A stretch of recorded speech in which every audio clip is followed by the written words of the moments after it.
नमस्कार मित्रांनो, आजचा दिवस खरंच खूप खास आहे. कारण आपण एकाच दिवशी 3 जागृत अशा देवस्थानांना भेट देणार आहोत. प्रवासाची सुरुवात करताना वरईचा वडापाव खाल्ल्याशिवाय पुढे जाणं म्हणजे शक्यच नाही. इथल्या चटणीचा तिखटपणा आणि गरमागरम वडापावाचा आस्वाद घेऊन आम्ही आमच्या प्रवासाची सुरुवात केली. चला तर आजचं रुटीन पाहूयात. सर्वात प्रथम आपण जाणार आहोत विरारच्या जीवदानी मातेच्या मंदिरात. मग तिथून आपण तुंगारेश्वर महादेवाचं दर्शन घेऊयात आणि शेवटी आपण वज्रेश्वरी मातेच्या मंदिरात जाऊयात. चला तर मग भक्तीचे या प्रवासात तुम्ही सुद्धा माझ्यासोबत सहभागी व्हा. चैत्र नवरात्रीची सुरुवात झाली आहे, म्हणून विचार केला की नवीन वर्षाची सुरुवात ही देवीच्या आशीर्वादानेच घेऊयात. तर आता आपण येऊन पोचलो आहेत विरारमध्ये. विरारच्या डोंगर माथ्यावर वसलेल्या जीवदानी मातेच्या दरबारात. या डोंगराला जीवदानी डोंगर असेही म्हणतात.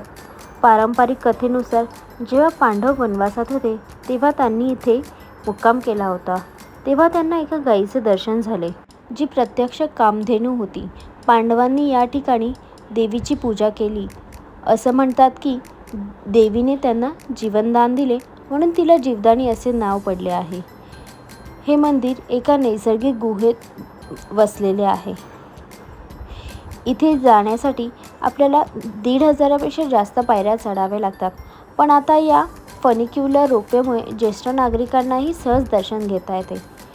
इथून जेव्हा तुम्ही वरती जातात तेव्हा तुम्हाला संपूर्ण विरार आणि पश्चिम अरबी समुद्राचा परिसर दिसतो.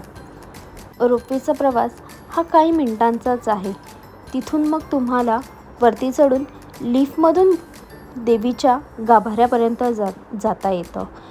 रोपवेमध्ये प्रत्येकी प्रवासी 150 रुपये फी घेतली जाते.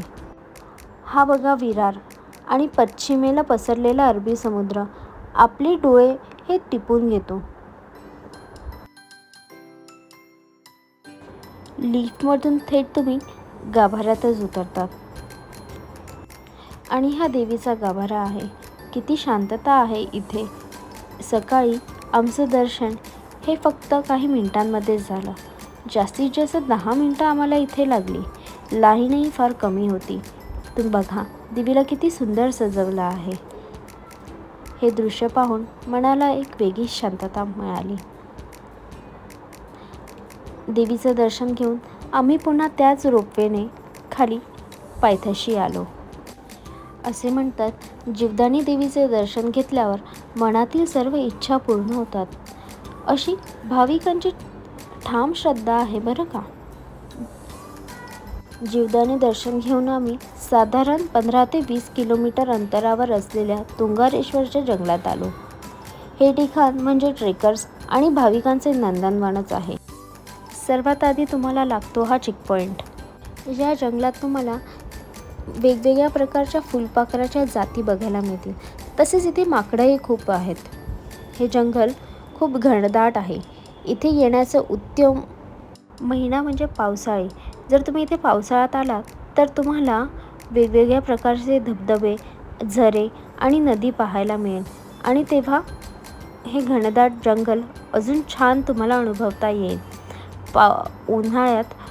उन्हामुळे इथलं नदीचं पाणी पूर्णपणे सुकून गेलं आहे.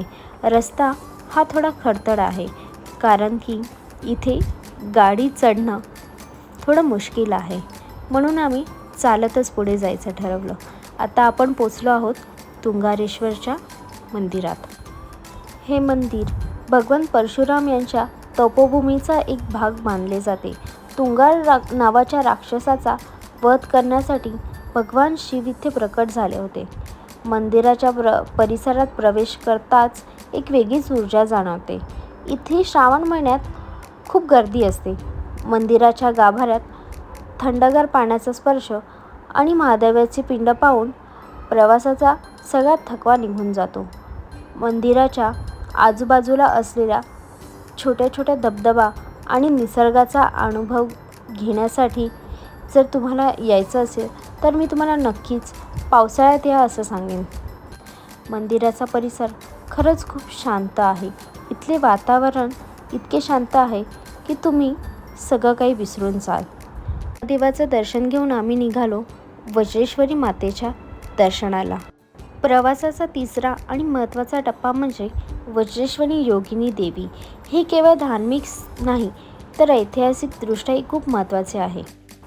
इसवी सन 1739मध्ये जेव्हा चिमाजी अप्पांनी वसईचा किल्ला पोर्तुगीजांकडून जिंकण्यासाठी मोहीम आखली होती, तेव्हा त्यांनी देवीला नवस केला होता. पोर्तुगीजांच्या तोफांचा मारा देवीच्या कृपेने निष्फळ ठरला आणि मराठ्यांचा विजय झाला. विजयाचे प्रतीक म्हणून चिमाजी अप्पांनी हे भव्य मंदिर पुन्हा एकदा बांधले. म्हणूनच मंदिराची रचना एखाद्या किल्ल्यासारखी वाटते. मंदिराच्या पायथ्याशी गरम पाण्याचे कुंड देखील आहे. तेही खूप आकर्षक मंदिराच्या मानले जाते. अशा प्रकारे आमचा हा प्रवास सुफळ संपूर्ण झाला. एकाच दिवसात कितीतरी गोष्टी मला अनुभवता आल्या. तुम्हाला कसा वाटला हा प्रवास? कमेंटमध्ये नक्की सांगा. व्हिडिओ आवडला असेल तर सबस्क्राईब करा.